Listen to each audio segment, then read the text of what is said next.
L'accord sur le logement il y a 10 ans a amené des choses positives, mais en réalité ça a été largement insuffisant pour la classe moyenne, puisqu'elle n'a eu que la plus petite part du gâteau, à savoir que 17% des logements qui ont été construits l'ont été vraiment pour la classe moyenne qui cherche simplement un appartement à louer.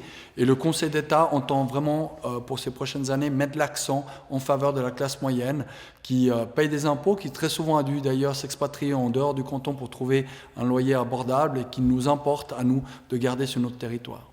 Genève est quelque part à un moment crucial de son histoire puisqu'elle a des projets de nouveaux quartiers très importants, un développement qu'on n'a pas vu depuis les années 60 ou 70 lié à notre succès économique, à l'évolution démographique. Et aujourd'hui, elle rattrape certains périmètres de zones villas qui sont en bordure de la ville dense et qui demain devront accueillir des immeubles, mais avec des beaux parcs, avec des écoquartiers, des infrastructures publiques. De la qualité, c'est fondamental.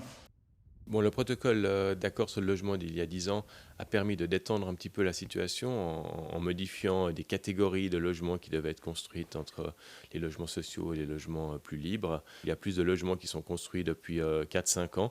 C'est les effets de cet accord sur le logement qui amènent enfin leurs fruits. Malgré tout, il y a quand même une question qui reste toujours pendante, c'est est-ce que cet accord est à terme viable, dans le sens où un des éléments principaux de cet accord est un quota de logements d'utilité publique qui doit être atteint de 20% du parc locatif. On sait très bien que c'est un objectif politique et que je ne suis pas certain que ce soit cet aspect-là qui soit essentiel pour les Genevois. Pour la CCIG, c'est important de construire, mais finalement, quel que soit le type de logement dont on parle? Absolument, je crois qu'on constate très clairement que ce qui est important, c'est d'avoir un nombre de logements plus important. Les 5 dernières années ont vu un nombre de logements plus important être construits, être mis sur le marché. Et cette détente n'est pas liée à la catégorie des logements qui sont mis sur le marché, mais au nombre des logements.